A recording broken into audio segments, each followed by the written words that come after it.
네, 안녕하세요. 반갑습니다.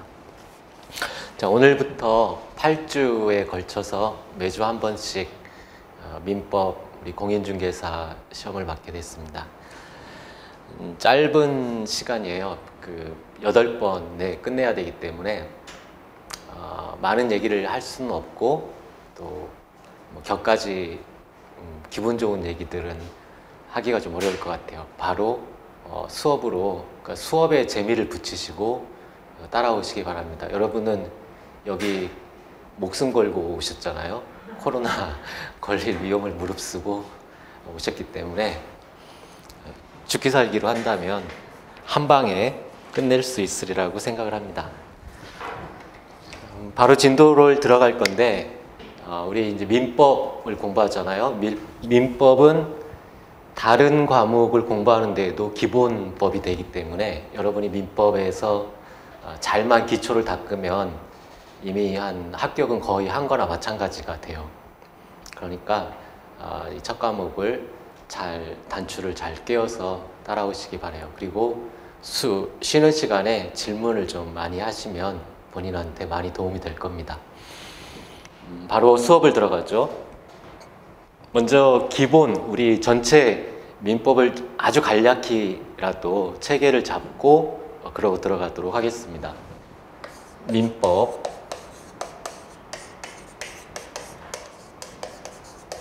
민법과 민사특별법을 배우는데, 민사특별법은 민법의 연장이니까 민법을 배운다고 생각하시면 돼요. 한자로 백성민자이고 법이라는 말이 붙어 있죠. 여러분이 이제 다른 과목을 공부할 때도 이게 도움이 될 텐데, 법이라는 게 뭔지 그게 가장 중요합니다. 여기서 사람들이 법 하는데 이 법이 뭔지를 가슴에 새겨야 돼요. 이게 떠오르는 건 고등학교 때 한자로 물 숫자에다가 갈 것자 해서 물이 간다 이렇게 생각하면은 이제 법을 공부하는 게 아니고, 여러분은 이제 저와 함께 약속을 하겠습니다. 이 법은 무서운 거죠. 지키지 않으면 강제당하는 겁니다. 예컨대 돈을 빌렸는데 돈을 안 갚으면 강제로 경매당해서 돈을 뺏겨야 되는 거고, 또 형사적으로 얘기하면 내가 기분이 나빠서 누구를 옥수수 하나를 뽑았다 그러면 거기에 대한 대가를 치러야 되는 거죠. 벌금을 내거나 심지어는 감옥에 갈 수도 있습니다. 강제에 당하는 거예요. 강제. 그러니까 뭔가 상대방에게 의무를 부과하고 그 의무를 이행하지 않으면 강제당하는 겁니다. 힘이에요. 강제할 수 있는 힘. 사람을 거기에 구속시킬 수 있는 힘이에요. 강제력, 구속력. 한마디로 힘입니다. 힘. 이걸 이제 법률 용어로 쓰게 되면 이걸 뭐라고 쓸까요? 이런 힘을 권리라고 해요. 권리. 법이라는 말은 이제는 여러분은 권리다라고 생각하면 돼요. 권리라는 건 한 사람이 권리를 가지면 상대방은 의무를 지는 거죠. 의무. 반드시 동전의 양면처럼 다른 한편에는 의무가 있어요. 권리는 다른 측면으로 얘기하면 의무. 즉 법이라는 건 권리를 배우는 거고, 이 권리의 기본적인 속성은 반드시 지켜야 되는 겁니다. 나 법 많이 위반했는데요. 들키지 않았을 뿐이지 만약 들키면 강제당하게 돼요. 누군가 편의를 봐줬을 뿐이지 편의를 안 봐주면 강제당하게 됩니다. 권리, 의무. 그래서 법은 권리를 배웁니다. 우리가 법률 관계에서 이제 이런 말들을 많이 할 겁니다. 그럼 법률 관계라는 건 뭘까요? 법이라는 단어도 알고 법률이라는 단어도 알고 관계라는 단어도 압니다. 근데 그게 뭐지? 법률 관계? 이게 가슴에 와닿지가 않아요. 그러면은 이게 계속 헛돌고 공부하기가 어려워집니다. 여러분이 이미 답을 다 드렸어요. 법률 관계라는 건 예컨대 우리가 보통 사람을 갑과 을이라고 이야기를 해요. 갑과 을 사이에 어쩌고저쩌고 했는데 법률 관계가 어떻게 되느냐, 이걸 이제 배우는 거예요. 법률 관계. 그러면 이건 무슨 말이에요? 누구에게 어떠한 권리가 있고 어떠한 의무가 있는가, 이걸 공부하는 겁니다. 즉 권리 의무 관계를 배우는 거예요. 누구에게 어떠한 권리가 있는가. 우리 민법에서 민법 총칙부터 해서 쭉 이제 배울 건데, 그거는 단 한 가지입니다. 누구에게 어떠한 권리가 있느냐, 누구에게 어떠한 의무가 있느냐, 그걸 배우는 거예요. 그걸 배우기 위해서 2달을 이제 끙끙대면서 나아갈 겁니다. 권리 의무를 배운다. 권리 의무. 그런데 이 권리인데 앞에 수식어가 민자가 붙었네요. 백성들의 권리. 이게 백성민자니까 백성들의 권리를 배워요. 근데 오늘날은 백성, 이런 말은 안 쓰죠. 백성이라는 건 옛날로 치면 왕이 있고 귀족이 있고, 그 왕과 귀족이 아닌 나머지 사람들, 평민, 그 사람들을 백성이라고 했어요. 근데 오늘날은 그런 계급사회가 아니니까 오늘날로 치면 이 백성이라는 말은 개인이라는 말이에요. 개인들 상호 간의 권리를 다루는 법이 민법이다. 여러분 각자가 어떠한 관계를 맺었을 때 그 관계에서 발생하는 권리 의무 관계를 배우는 게 민법이다. 형법은 범죄를 다루는 겁니다. 범죄와 관련된 국가형벌권을 배우는 거죠. 우리 민법은 국가 이런 거 필요 없고 개인과 개인이 어떤 행위를 하거나 어떤 얽혔을 때 어떠한 권리를 갖는가, 이 개인들 사이의 권리를 배우는 거예요. 자, 그러면 이제 우리 민법에는 개인들 사이의 권리를 배운다고 했어요. 그러면 권리의 종류는 어떠한 게 있을까? 우리 민법상 개인들 사이의 권리를 배운다고 했는데, 권리의 종류, 여러분 여기 재수, 삼수 하신 분, 한 해라도 공부를 해보신 분, 처음 하시는 거예요? 올해? 다행이네요. 내년에는 보지 맙시다. 자, 권리를 배우는 거예요. 그럼 개인들 사이의 권리는 어떠한 종류가 있느냐? 우리 민법의 권리는 크게 둘 중에 하나입니다. 크게 여러분이 가지고 있는 권리는, 개인들 사이의 권리는 둘 중에 하나예요. 둘 중에 하나. 하나는 재산권이라고 합니다. 재산과 관련된 권리. 재산과 관련된 권리. 또 하나는 뭘까요? 또 하나는 신분과 관련된 권리가 있어요. 신분. 여러분 뭐 결혼하신 분은 자식, 미성년의 자식한테 너 왜 학교 안 가? 학교 안 가면 곤란해. 강요할 수가 있습니다. 학교 가게끔 강요. 어디 말 안 들으면 병원에, 이상한 짓 하면 병원에 잠시 감금시킬 수도 있어요. 정신병원에 잠시 감금시킬 수도 있고, 이러한 신분관계에서 발생하는 권리, 그걸 신분권이라고 합니다.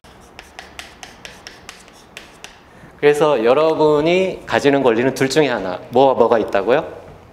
재산권과 신분권.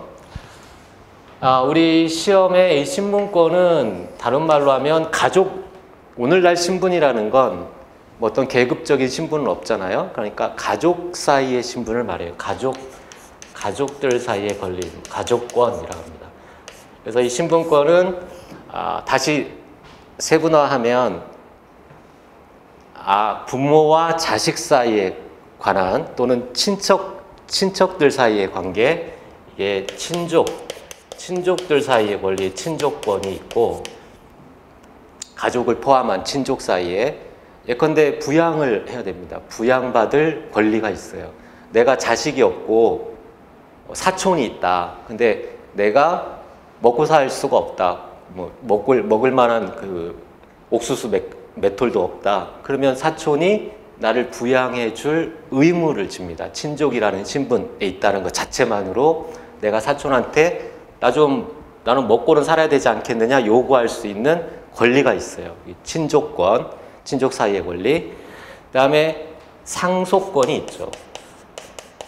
내가 아무런 행위를 하지 않아도 부모님 돌아가시면 뭔가 나한테 떨어지는 게 있습니다. 뭐 사람에 따라 많고 적은 차이가 있을 뿐이지 떨어지는 게 있어요. 상속을 받을 수 있는 권리가 생깁니다. 신분권에는 친족권과 상속권이 있어요. 재산권. 재산권은 다시 둘로 나눠요. 혹시 들어봤을지도 모르겠는데 재산권은 물권과 채권이 있습니다. 이 세상에 존재하는 재산권은 물권과 채권. 자, 벌써 이제 집중력 흐려지면 안 돼요. 중요한 거 나오는 거예요. 물권과 채권. 그래서 우리 민법, 이게 민법이에요. 이 권리가 법이라겠죠. 이 물권법, 채권법 이거 다 합쳐서 친족법, 상속법에서 가족법. 이게 순서대로 물권, 채권, 가족권에서 이게 민법 전체입니다. 이 민법 전체의 공통적인 개념으로서 민법 총칙. 이 민법은 재산권과 신분권을 다 포함하는 거고 이걸 배우기 위해서 기본적인 개념을 민법 총칙에서 배워요. 그래서 민법 전 체계가 민법 총칙, 물권법, 채권법, 가족법 이렇게 되어 있어요. 그래서 여러분은 이 그림 기억하고 있어야 됩니다. 재산권과 신분권. 재산권은 뭐와 뭐가 있다고요? 물권과 채권. 이게 중요합니다. 우리 시험 범위에서 이건 빠집니다. 이 신분권은 이게 빠져나가고 물권, 채권을 중심으로 배워요. 물권, 채권. 이것의 기본적인 개념을 공부하다 보니까 민법 총칙을 먼저 배우게 되죠. 민법 총칙, 물권법, 채권법 이렇게 배워요. 근데 물론 이 친족법과 상속법에 관한 내용들이 민법 총칙은 이 전체에 다 걸려요. 물권법과 채권법, 가족법에도 걸린단 말이에요. 그래서 여기에 나오는 내용들이 이 섞여서 우리 기출 문제의 기본 개념이 여기에 나옵니다. 그래서 결국 민법 총칙이 좀 어려워요. 아직 이 세부적인 내용도 안 배웠는데 이걸 다 알아야만 민법 총칙을 알 수 있게 이렇게 법이 좀 친절하지 않게 돼 있어요. 그래서 처음에 공부할 때 우리가 소설책처럼 한자 한자 읽으면 이게 딱 이야기 구성이 이렇게 딱딱 악구가 맞아가면서 완성되는 그런 구조가 절대 아닙니다. 이 뒤에 것들까지 알아야만 이 민법 총칙이 이해가 돼요. 또 물권법 할 때도 채권법을 알아야만 물권법이 또 이해되게끔 돼 있어요. 이게 다 섞여 있어요. 이게 단계별로 돼 있지 않고 각각 독립된 것들이 섞여 있어요. 그래서 공부하기 어려운데 초심자들은 이러한 걸 이해를 하고 공부를 할 때 너무 꼼꼼하게 처음에 너무 꼼꼼하게 하는 것은 바보 같은 짓입니다. 도저히 이해할 수가 없어요. 이것까지 해야 민법 총칙 이해가 되니까. 그래서 수업을 들으면서 제가 설명한 그것들 위주로만 책을 보시고 이 교재를 너무 자세하게 보려고 하지 마세요.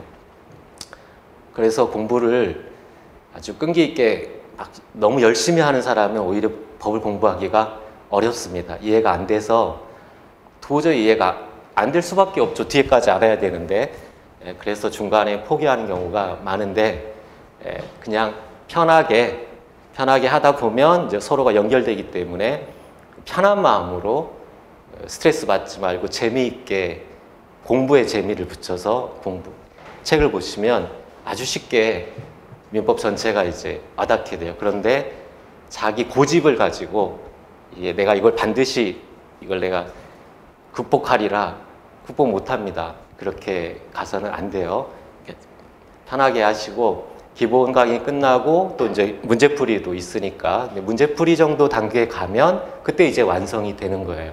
그러니까 일단은 수업에서 강조하는 것들, 외우라는 것들 그런 것들은 반드시 암기를 하시고 나아가시면 되겠습니다. 자, 여기에서 이제 중요한 개념을 하나 더 설명을 할 건데 이 권리, 권리를 배운다고 했어요. 권리가 발생하는 것, 권리의 변동을 배웁니다. 권리가 어떻게 발생하느냐, 변동하느냐, 소멸하느냐. 사람도 마찬가지죠. 사람도 여러분이 100년 전에는 대한민국에 있었을까요? 뭐 종교에 따라서 뭐 윤회를 믿는다면 그럴 수도 있겠지만 일단 없었잖아요.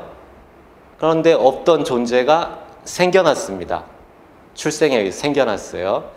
그리고는 변하죠. 어려서 뭐 똥오줌 못 가리다가 뭔가 좀 가릴 줄도 알고 좋아하는 것도 있고 싫어하는 것도 있고 각자 생김새에 따라서 변하다가 결국에는 죽습니다. 결국엔 소멸해요. 마찬가지. 우리 민법에서 배우는 건 이러한 권리를 배우는데 권리의 변동을 배우는 겁니다. 권리의 변동. 권리가 어떠한 요건을 갖추면 발생하느냐, 그리고 어떠한 모습으로 변경되느냐, 그리고 어떠한 사유가 있으면 소멸하느냐. 그래서 발생, 변경, 소멸 이런 것들을 배워요. 그런데 이러한 권리의 변동에 어떠한 그 단서, 그걸 요건이라고 합니다. 요건. 자, 권리가 변동하기 위한 요건. 어떠한 사실이 있으면 권리가 변동할까? 그러니까 변동 중에 가장 중요한 건 발생이니까 발생이 거의 한 7, 80%고 변동은 한 10%, 그리고 소멸 한 10% 이 정도 돼요. 우리가 중심적으로 배우는 건 발생입니다. 권리의 발생. 자, 어떠한 사유가 있으면 권리가 발생할까? 권리 발생하는 사유, 요건은 역시 두 개입니다. 두 개. 둘 중에 하나. 권리가 발생하는 건 둘 중에 하나입니다. 여러분 저 교재 가지고 있네요. 교재, 볼펜, 또 음료수도 가지고 있고 여러분 그걸 소유권이라고 그래요. 민법상 소유권. 내가 돈 주고 샀다. 소유권. 자, 여러분 지금 답을 얘기해 버렸는데 저 교재나 물, 마스크 이런 걸 여러분 소유권이에요. 여러분이 소유하고 있어요. 근데 처음부터 소유하진 않았죠? 어떻게 소유권을 여러분이 취득했나요? 예? 돈 주고 샀죠. 돈 주고 샀어요. 사는 행위를 했다면 쉽게 말하면 매매. 매매라는 행위를 했어. 행위. 내가 행위를 했기 때문에 이 물권 중에 대표적인 소유권을 내가 취득했어요. 이 행위를 해서 권리가 발생하는 경우가 대표적입니다. 행위.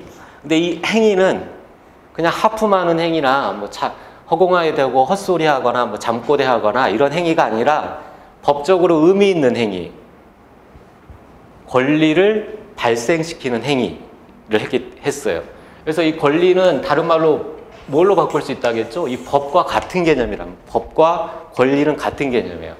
이 행위는 내가 권리를 취득하기 위한 행위를 했다. 그래서 앞에 법률이라는 말을 붙여줍니다.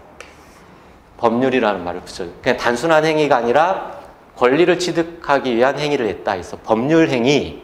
여러분이 법률 행위를 했기 때문에 소유권을 취득한 거예요. 법률 행위. 대표적인 법률 행위가 매매입니다. 매매. 여러분 아파트 소유하고 있는지 모르겠지만 아파트를 소유하고 있는 거 언제 소유를 했겠을까요?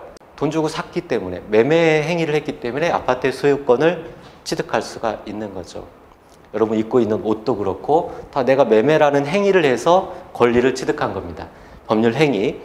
가장 대표적이에요. 이게 한 90% 됩니다. 법률 행위에 의해서 권리를 취득하거나 또 법률 행위를 하지 않았는데도 권리를 취득하는 경우가 있어요. 예? 증여? 증여도 행위입니다. 행위. 증여 행위. 법률 행위예요. 그것도 법률 행위. 행위를 전혀 한 바가 없는데 갑자기 어느 날 눈 뜨니까 권리가 생겨버렸어요. 권리가. 눈 떴는데 권리가 생겼어요. 여기 있잖아요. 여기 상속권. 눈 떴는데 이게 좋은 일인지 나쁜 일인지 모르겠지만 부모님 돌아가셔서 권리가 생겼습니다. 상속권. 이것은 내가 아무런 행위를 하지 않았어요. 아무런 행위를 하지 않아도 이 3살짜리, 뭐 1살짜리도 부모님 돌아가시면 상속권을 바로 취득합니다. 이것을 뭐라고 하냐면 그것은 법에 그렇게 정해져 있어요. 법에 부모님 돌아가시면 자식이 상속권을 취득한다라고 법에서 정해졌기 때문에 권리를 취득하는 겁니다. 그래서 이제 이게 중요해요. 권리가 변동되기 위해서는 둘 중에 하나가 있어야 된다. 하나는 법률 행위가 있거나 또는 법률 규정이 있거나 이 둘 중에 하나에 의해서 권리가 발생, 변경, 소멸하게 된다. 법률 행위, 법률 규정. 그런데 이 두 개는 가장 큰 차이가 있어요. 굉장히 중요한 차이가. 법률 행위로 취득하는 권리는 내가 의욕한 대로의 권리를 취득해요. 당사자가 의욕한 대로의 권리. 매매, 내가 돈 주고 그걸 사기를 원했기 때문에 원한 대로의 권리를 취득해요. 그러나 법률 규정은 당사자가 원하든 원하지 않든 묻지 않고 법에서 정한 대로의 권리를 취득하는 거예요. 이게 가장 큰 차이점입니다. 즉 법률 행위는 당사자가 의욕한 대로의 법적 효과, 권리 의무를 취득한다는 거예요. 당사자가 의욕한 대로의. 그럼 당사자가 의욕했다라는 건 뭔가 내가 그걸 원한다라는 표시를 한 거죠. 그래서 법률 행위 안에는 반드시 어떤 의사를 결정해서 내가 마스크를 1,500원에 비싼 것 같은데 1,000원, 싸네. 그 정도면 내가 사겠지. 마스크를 1,000원에 사겠다라는 의사를 결정해서 그 결정된 의사를 표시해서 법률 행위를 하면 그 의사 표시대로의 권리를 취득합니다. 법률 행위 안에는 반드시 의사 표시가 있어요. 법률 행위 안에 뭐가 있다고요? 의사 표시. 그리고 그 의사 표시대로의 효과가 발생합니다. 의사 표시대로의 권리 의무가 발생해요. 중요한 거예요. 법률 규정은 이게 없고 법에서 정한 대로의 효과가 발생하고, 자, 법률 행위. 우리 민법 총칙은 이러한 모든 권리의 발생, 변경, 소멸을 배우는 게 민법 총칙이라고 있어요. 재산권과 신분권을 포함한. 민법 총칙에서 권리가 발생하려면 두 가지라고 했죠. 법률 행위가 있거나 법률 규정이 있거나. 근데 법률 규정은 다 흩어져 있어요. 그건 이제 그때 가서 배우는 거고, 결국 법률 규정은 민법 총칙에서 따로 배울 필요가 없습니다. 민법 총칙에서 중심을 두는 건 법률 행위예요. 그래서 민법 총칙은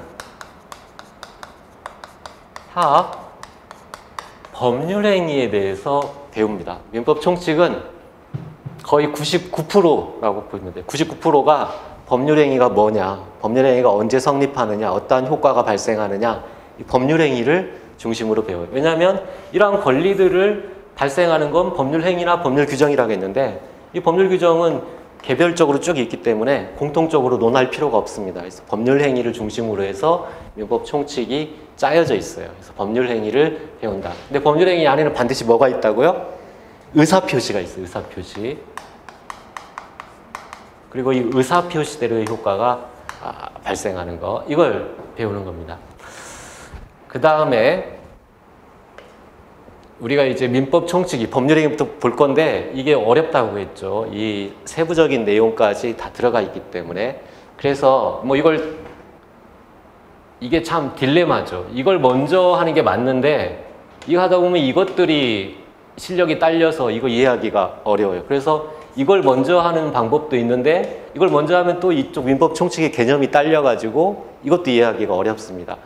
뭐 앞으로 가나 뒤로 가나 피할 수가 없어요. 그 어려운 장벽은. 그러니까 앞으로 가는데 그래도 수업을 듣는 거니까 물권에 대해서는 조금 이해를 하고 이제 수업을 들어갈 거예요. 물권에 대해서. 물권의 종류. 물권은 어떤 종류가 있느냐? 이 세상에 존재하는 물권 종류는 크게 둘 중에 하나입니다. 물권 종류를 둘로 나누면. 여러분 지금 여기 있는 사람들 둘로 나누면 어떤 기준으로 나눌 수 있어요? 남자, 여자로 나눌 수 있고 또 뭐 안경을 낀 사람과 끼지 않은 사람으로 나눌 수도 있고 다양한 기준이 있죠. 어쨌든 그 기준에 따라 둘로 나누면 물건을 둘로 나누면 좀 어려운데 점유권과 본권으로 나눠요. 점유권과 본권. 이 점유권은 점유하고 있으면 물건을 취득하는 거예요. 가지고 있으면 물건을 취득하는 겁니다. 그게 점유권이에요. 이 분필. 이 분필 소유권은 누가 소유권자일까요? 학원이죠, 학원. 이건 제가 소유권자가 아니죠. 하지만 제가 지금 가지고 있죠. 저는 소유권자는 아니지만 점유권을 취득한 상태입니다. 저는 점유권자예요. 이것도 법에서 보호하는 물건으로 보호합니다. 점유권. 아시겠어요? 점유권과 본권. 이 본권은 권원이라고 합니다. 권원이 있어야 본래의 권리를 취득하는 거예요. 이 점유권은 권원을 묻지 않아요. 권원을 불문하고 그냥 점유만 하고 있으면 취득하는 물건을 점유권이라고 해요. 하지만 본권은 권원이 있는 자만 본권을 취득할 수가 있어요. 그래서 일반인들은 잘 모르는 개념이죠. 이 점유권. 그 다음에 이제 일반인이 아는 물건은 이 본권에 속하는 겁니다. 그래서 본권. 자, 권원이 있어야만 취득하는 물건을 본권이라고 하는데 그 본권은 다시 둘로 나눠요. 본권은 둘로. 가장 완벽한 물건이 뭐죠? 여러분 다 알듯이 소유권. 집 있으면 당연히 알죠. 소유권. 자동차 소유권. 여러분 볼펜 소유권. 소유권과 소유권이 아닌 본권 둘로 나눕니다. 자, 소유권은 어떠한 권리 있느냐? 소유권은 여러분 볼펜 지금 소유하고 있죠? 볼펜 소유권자예요. 사용하고 있잖아요. 지금 사용할 수 있는 권리가 있어요. 그리고 사용해서 이익을 얻죠. 사용해서 이익을 얻을 수 있는 수익. 그리고 옆에 사람이 나 볼펜 놓고 와서 필기해야 되는데 볼펜 나한테 너 많은 것 같으니까 나한테 하나 팔아 해서 500원에 팔았다. 처분.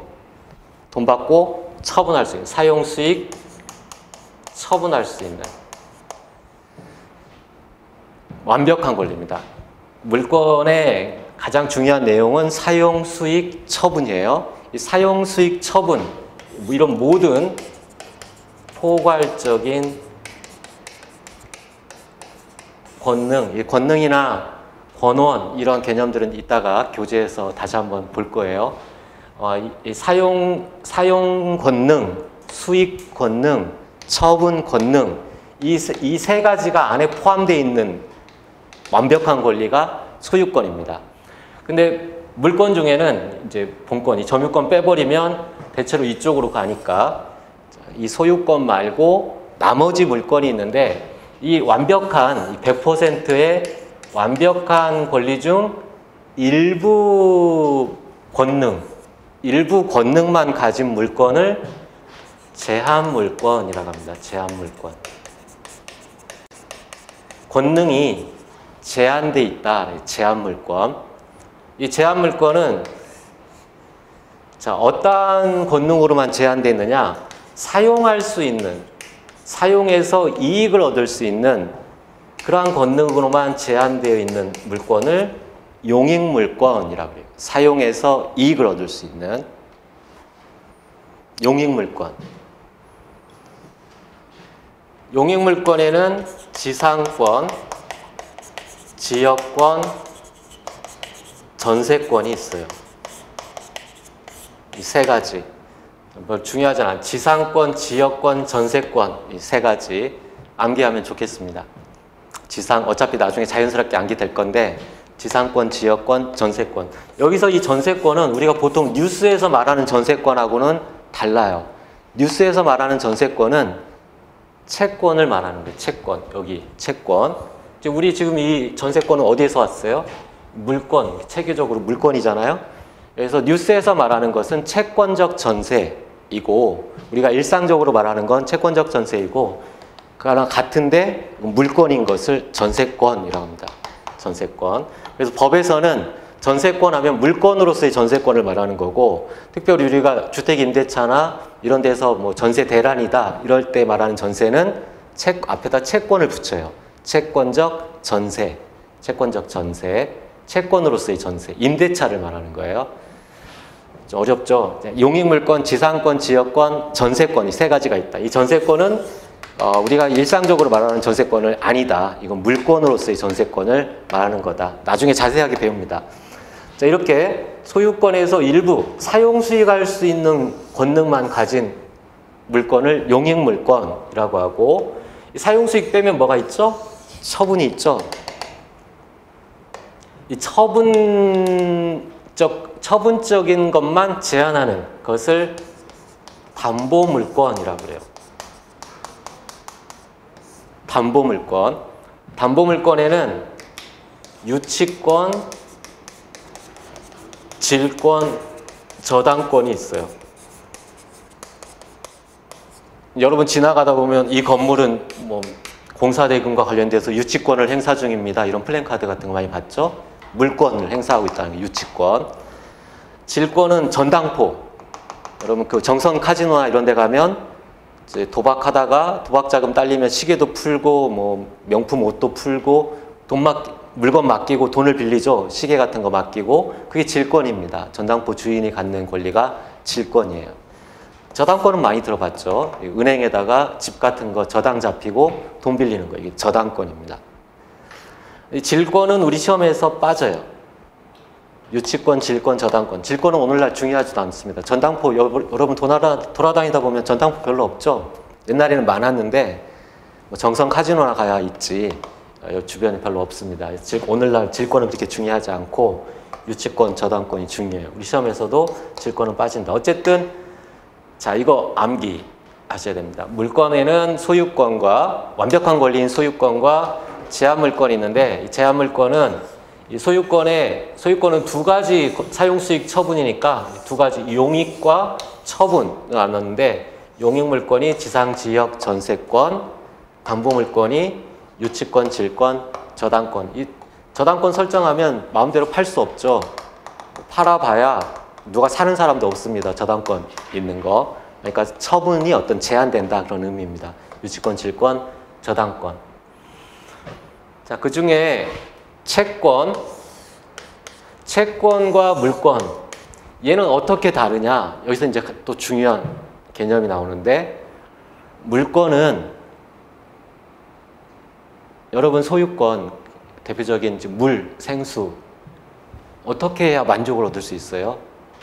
볼펜, 여러분 가지고 있는 볼펜, 입고 있는 옷 어떻게 해야 그 권리에 만족을 얻어요? 그냥 내가 쓰면 돼요. 내가 쓰면 만족을 얻습니다. 내 마음대로 만족을 얻어요. 다른 사람의 행위가 필요 없어요. 그 권리가 만족을 얻기 위해서 그냥 그 상태로 만족을 얻는 게 물권이에요. 하지만 대표적인 채권은 갑이 을한테 10만 원을 빌려줬다고. 그러면 자 10만 원을 빌려줬습니다. 빌려준 사람을 대주, 돈을 빌린 사람을 차주라고 해요. 대주와 차주. 뭐 누가 어떤 권리를 가질까요? 대주인 갑이 을에 대해서 10만 원 갚아라 라고 청구할 수 있는 권리가 있죠. 이 권리는 어디에서 발생한 거예요? 법률 행위와 법률 규정 중에 법률 행위에서 발생한 겁니다. 여기 이 법률 행위를 돈 빌려주는 계약을 소비대차라고 합니다. 소비대차. 문서로 쓰든 문서로 안 쓰든 상관이 없어요. 소비대차 계약을 체결했기 때문에 저 계약이라는 법률 행위를 했기 때문에 누구한테? 얘한테 이 대주한테 대여금 반환 청구권이라는 권리가 발생하는 겁니다. 10만 원을 갚아라 라고 청구할 수 있는 대여금 반환 청구권. 청구권이라고 돼 있죠. 자, 이 권리는 어떻게 해야 만족을 얻어요? 얘가 돈을 갚아야 만족을 얻습니다. 가장 큰 차이점이에요. 물건은 그냥 그 자체로 내가 지배한다고 하는데 지배해서 만족을 얻지만 채권은 반드시 의무자, 채권과 관련된 의무자를 뭐라고 하죠? 채무자라고 해요. 채무자. 채권을 가진 사람을 채권자. 반드시 채무자가 일정한 행위를 해야만 만족을 얻습니다. 채무자가 행위를 해야만 만족을 얻는. 그래서 이 채권은 청구권이라고 그래요. 물건은 그냥 물건 그 자체로 만족을 얻고 채권은 반드시 채무자의 일정한 행위, 채무를 이행하는 행위를 해야만 만족을 얻는다. 그래서 물건은 그냥 그 물건을 지배해서 만족을 얻는다. 지배권이라고 합니다. 자, 이 개념들을 생소하지만 기억하셔야 돼요. 민법 전체 다 있어요. 이걸 배우는 거예요. 이걸 이제 2달 동안. 자, 크게 다시 복습을 합시다. 우리 민법을 배우는데 개인들 사이에 권리 의무를 배우는 거다. 개인들 사이의 권리. 근데 권리는 크게 발생하는 게 법률 행위나 법률 규정에 의해서 발생한다. 근데 이 민법상의 권리는 크게 2개다. 재산권과 신분권이 있는데 이 신분권은 우리 시험에서 빠지고 재산권을 중심으로 본다. 근데 재산권 안에는 물건을 직접 지배해서 만족을 얻을 수 있는 물건이 있고 누군가가 채무자가 일정한 행위를 해야만 만족을 얻을 수 있는 권리가 있다. 이걸 채권이라고 한다. 물건과 채권. 물건의 종류는 점유권과 본권, 권원이 있는 권원 유무를 따져서 권리를 인정하는 본권과 권원 유무를 불문하고 인정되는 점유권이 있고 주로 이제 본권을 배우죠. 본권은 완벽한 권리인 소유권과 일부 권능이 제한된 제한 물건이 있다. 제한 물건에는 사용 수익 권능만 있는 용익 물건이 있고 처분 권능만 지배하는 담보 물건이 있다. 그래서 지상권, 지역권, 전세권, 유치권, 질권, 저당권. 유치권, 질권, 저당권. 이 담보 물건은 은행에다가 여러분 은행에서 돈 빌려본 적 있어요? 은행에서 돈 빌려보면 바로 알아요. 은행에서 걔네들은 그냥 안 빌려줍니다. 너 뭐 담보 있어? 돈을 내가 널 뭘 믿고 빌려주냐. 그래서 뭐 아파트 있냐? 아파트 있어. 아, 그러면은 저당권 설정하고 돈 빌려줄게. 아파트를 없어? 시계 있으면 질권. 근데 이 질권은 잘 안 배우니까 자 여기까지가 서론 부분이에요. 여러분 이거 머릿속에 그릴 수 있겠죠?